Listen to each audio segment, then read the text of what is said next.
Yo, family, how y'all doing? How y'all doing? What's going on? What's going on? So look, we got a deep discussion to talk about, and I think it's relevant. I think it's really relevant, right? Because um, I know a lot of people who've been joining this movement. A lot of people have been waking up, trying to change their status and et cetera, right? So I got a lot of people in prison, right? Whether that be state prison or federal prison right now, and they trying to come home, right?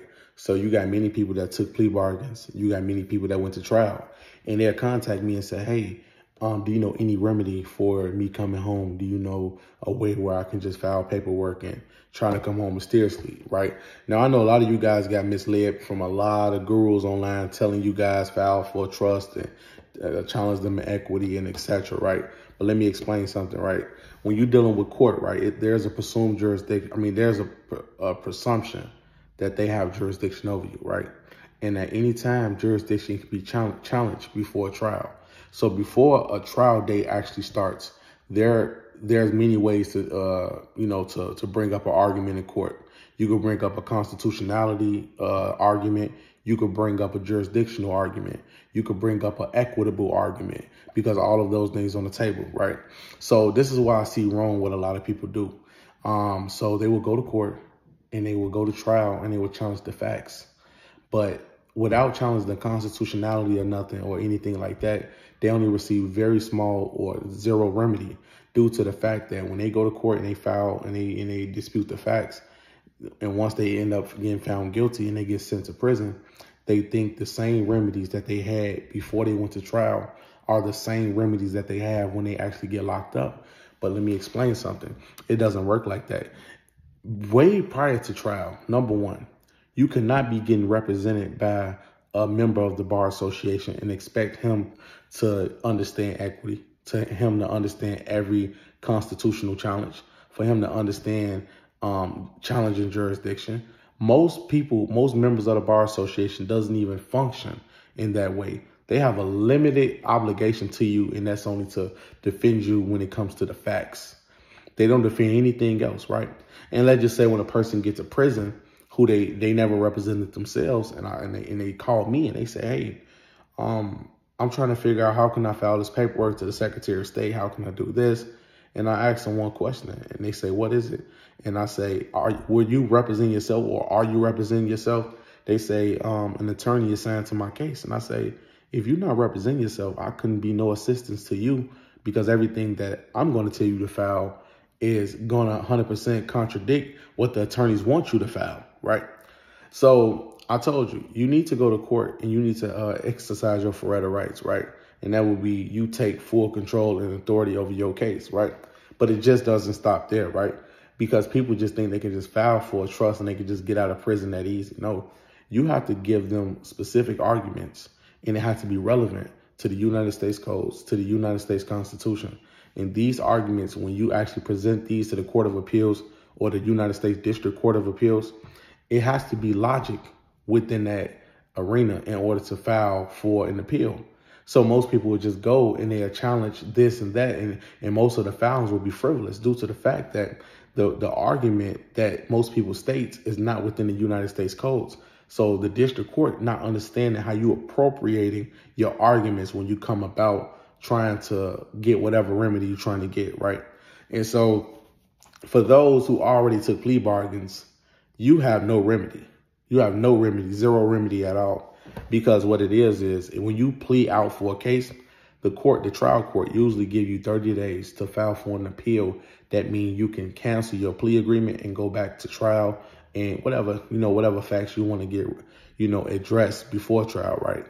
But when you're dealing with situations that, when you're dealing with situations like you took a plea bargain, let's just say I had people take plea bargains for 10 years, right? And they say, how can I come home? And I say, you waive all rights. You waive constitutional rights. You waive every argument. You waive every jurisdictional claim. You waive everything. So I can help a person who waive all of their constitutional rights and expecting some sort of remedy. You have to do that full time, right?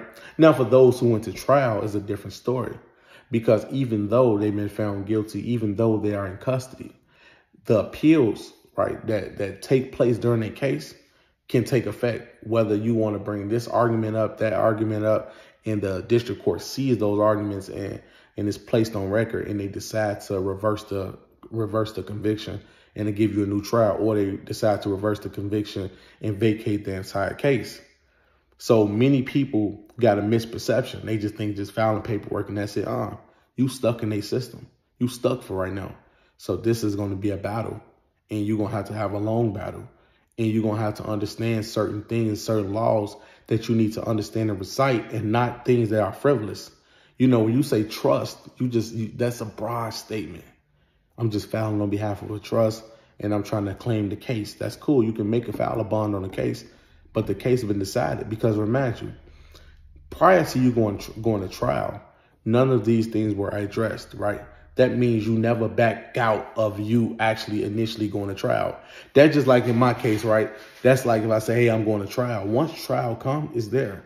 So if I say, hey, I want to bring up an argument of jurisdiction, you can bring it up prior to trial, but during trial or after trial, those arguments is very small to get done, because because when you argue in a courtroom, you argue in every matter at law, right? So that means you could challenge jurisdiction, you could challenge the constitutionality of the charge, you could challenge the court presumption of jurisdiction, you could challenge these things. But if the court lacks jurisdiction, if the court lacks these things, you can get remedy instantly. But when you're in a situation where you agree to the terms and conditions, you agree to the court standard, right, and you go all the way to trial with a member of the Bar Association, and you expecting to get full remedy, that's almost impossible. Almost impossible. So I want you guys to understand that when you battling these people, when you really putting up a fight against these people, you have to make sure that you represent yourself, and you understand that you are the only person that can give you a good outcome of this whole situation. Don't have a member of the Bar Association represent you, and when you fuck up with that member of the Bar Association, you're trying to switch up. It don't work like that. You have to represent yourself from day one to trial, or even before trial. You have to be representing yourself. I know a lot of people woke up to this information while they're incarcerated, and sometimes they don't get their head wrapped around it, because they think that because I understand the information, they give me remedy, but not necessarily. Because once you took it to trial and you actually get found guilty or convicted, all of the legal arguments that you had prior to trial is now off the table. All of that stuff take place before trial. That's when you have, you got the notice of removal, right? Where you can file a notice of removal to federal court or a notice of removal to any court prior to you going to trial. But after you go to trial, jurisdiction been already proven. Now you can challenge jurisdiction or challenge anything even after a plea bargain. I mean, even after a plea. They just say, if you say plead guilty or not guilty, you still can bring the question of jurisdiction anytime. You can do that, correct? But bringing an argument of jurisdiction to the table after you already been convicted is going to be very hard. It's going to be very, very, very hard, family.